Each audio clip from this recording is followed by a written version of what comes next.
इन गलतियों से घर में होती है धन की कमी। जल्द अपनाएं ये वास्तु टिप्स। नंबर 1, घर में तुलसी का पौधा और दाड़िम का पेड़ होना ही चाहिए।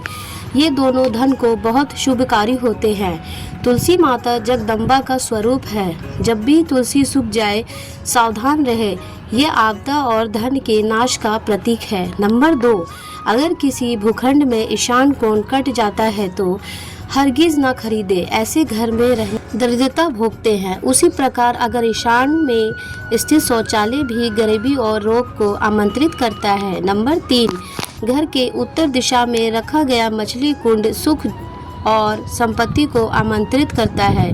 ध्यान रहे कि मछली कुंड का जल बदलते रहे। मृत जीवों को मछली कुंड में ना रखे। नंबर 4, घर की मालकिन सुबह स्नान करके मुख्य द्वार की देहरी पर एक लोटा जल नित्य डाले तो माँ लक्ष्मी का आगमन होता है। अपनी माता या पत्नी से वाद विवाद या झगड़ा करने से विशेषकर शुक्रवार या सोमवार को धन संपत्ति रुकावटें आती हैं।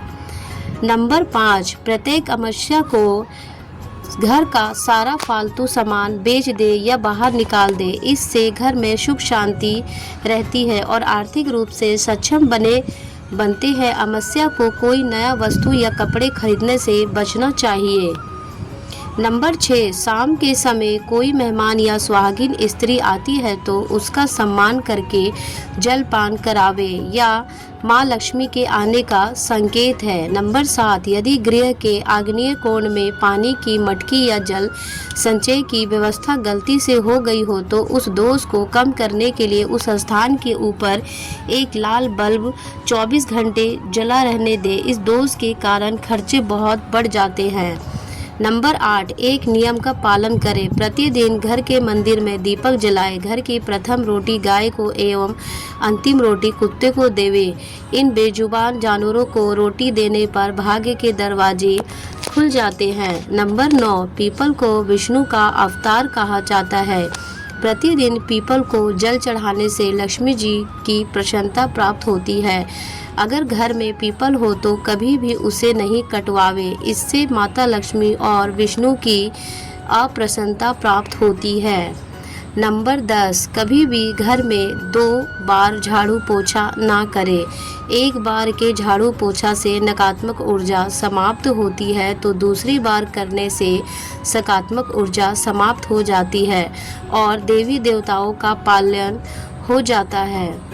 नंबर 11, घर के अग्नि कोण या पूर्व दिशा में या ईशान कोण या उत्तर और वाक्य कोण के बीच अलमारी या तिजोरी रखने से खर्चे बढ़ते हैं और धन कम हो जाता है। दक्षिण दिशा में उत्तरमुखी अलमारी या नेत्र क्षेत्र में उत्तरमुखी या पूर्वमुखी या उत्तर दिशा में पूर्वाभिमुख तिजोरी रखने से धन संपदा उत्तरोत्तर बढ़ती है। नंबर 12, घर में तांबे का कलश, हाथी की मूर्ति या चित्र, शहद, दर्पण, मोर के जोड़े की मूर्ति या चित्र या घी रखना। आइए मार्कंडेय पुराण के अनुसार ये वस्तुएं माँ लक्ष्मी को आमंत्रित करती है। इसके अलावा पूजा घर में स्वयं के कुल देवता या कुल देवी का स्थान जरूर होना चाहिए। नंबर 13, ईशान कोण में स्थित कमरे का दरवाजा पूर्वाभिमुख या उत्तराभिमुख रखने से धन की कमी नहीं रहती है। नंबर 14, घर के मध्य कोण को खाली होना चाहिए। यह ब्रह्मा का स्थान है। जब मध्य स्थान खाली हो जाता है तो घर में सुख संपदा का वर्चस्व रहता है। नंबर 15, अगर जल निकासी की व्यवस्था ईशान कोण की तरफ हो तो धन के लिए बहुत लाभकारी रहती है। इसके विपरीत पश्चिम या नैऋत्य की और जल निकासी या नाला हो तो सुख और धन का नाश करता है।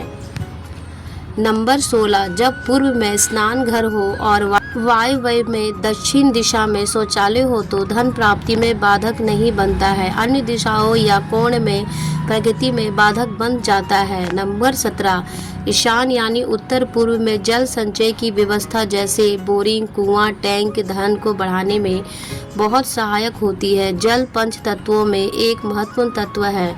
जल तत्वों का वास्तु में सहीनीय नियोजन धन का संपदा बढ़ाने वाला माना गया है। नंबर 18, अगर किसी मंदिर में नीचे आंगन में गिरा हुआ सिक्का या पुष्प मिल जाए तो लाल कपड़े में बांध कर रखें। उसको अपने पूजा घर या धन स्थान पर लाल कपड़े में रखें। या प्रभु का आशीर्वाद माना जाता है और धन संपदा में आकस्मिक लाभ होता है।